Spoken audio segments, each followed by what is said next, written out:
Hello, welcome to log 47. Yes, I am still in my room. Yes, we still have the recording set up. Oh, behind the scenes sneak peek.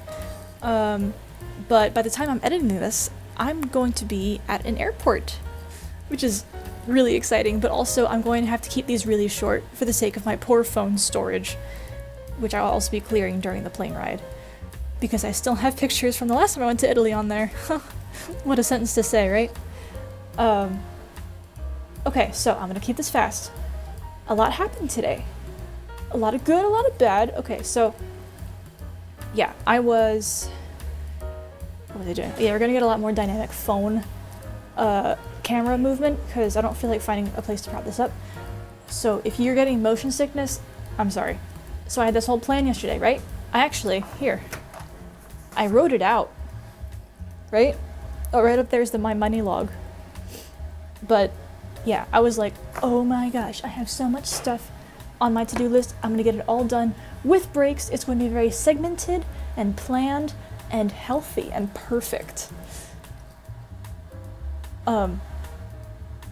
So I had good intentions.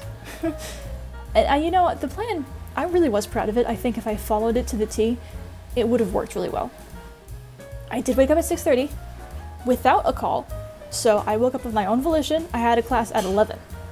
So that was pretty cool. Pretty nice test of willpower. But yeah, I got out of bed at 7, did the morning pages, and I was like, this is great. I can't wait to start working on editing the online course because that was the first big block.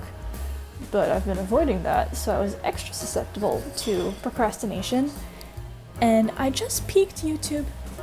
Just to peek because there was like a notification or something, you know, some little bait in the water. And one of the first shorts on there was a bunch of traveling safety tips.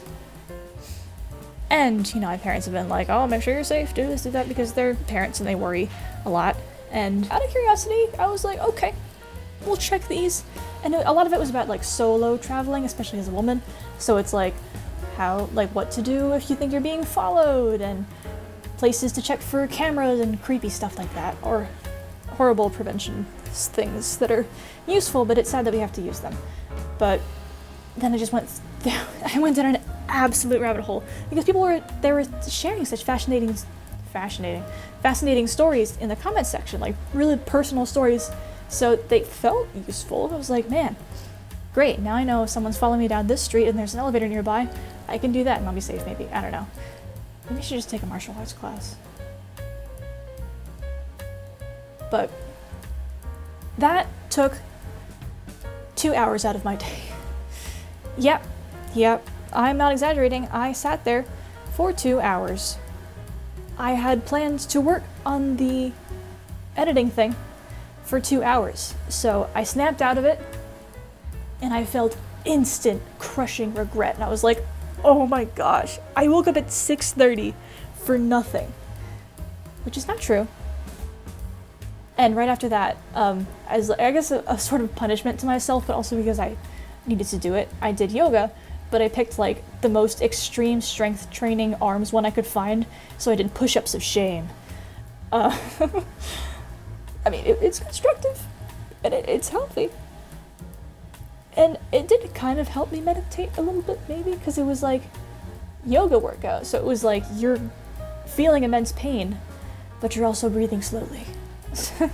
So yeah, then I was debating like, do I still go to the coffee shop because I don't feel like I deserve it anymore because I didn't actually do any work? But then I was like, I still woke up at 6:30 and I was hyping myself up for it, and like I just got my tax return yesterday, so I have like $33 free, which is not how it works, but that was the rationalization I was using. I'm at 4 minutes already. Okay, I have to talk fast.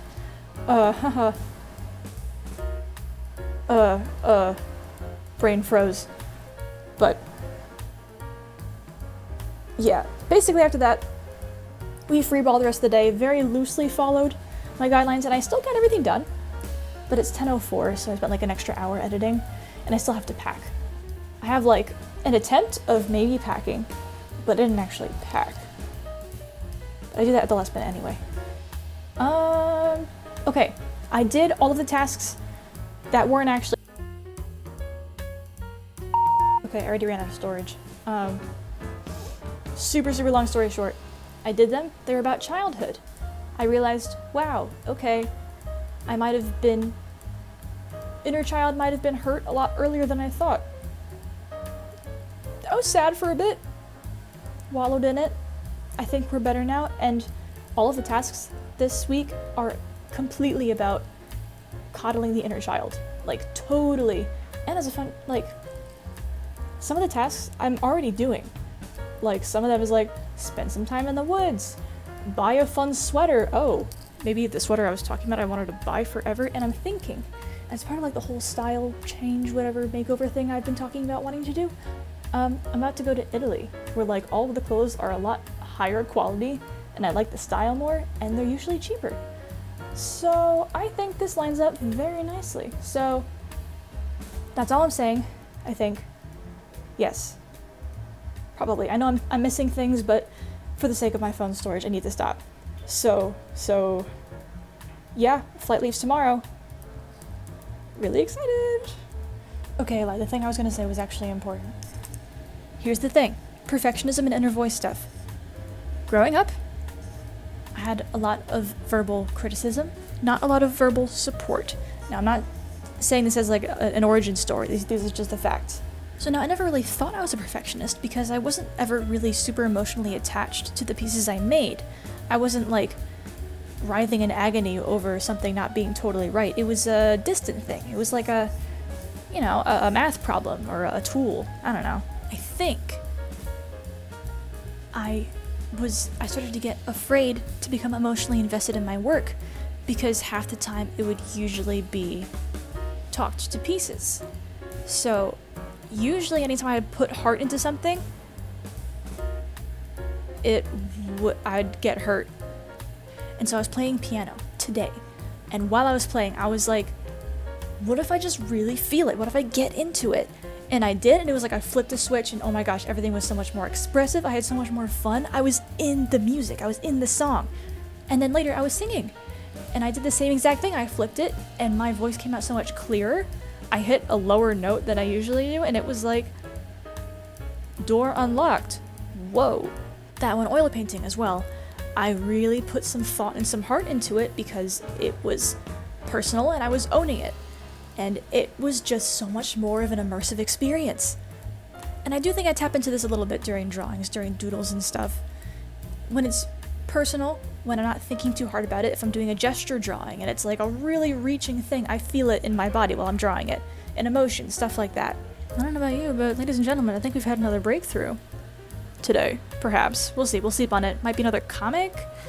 I don't know. But I'm gonna stop talking before my phone runs out of storage. Already on log 1, I have 7 more to fit on here.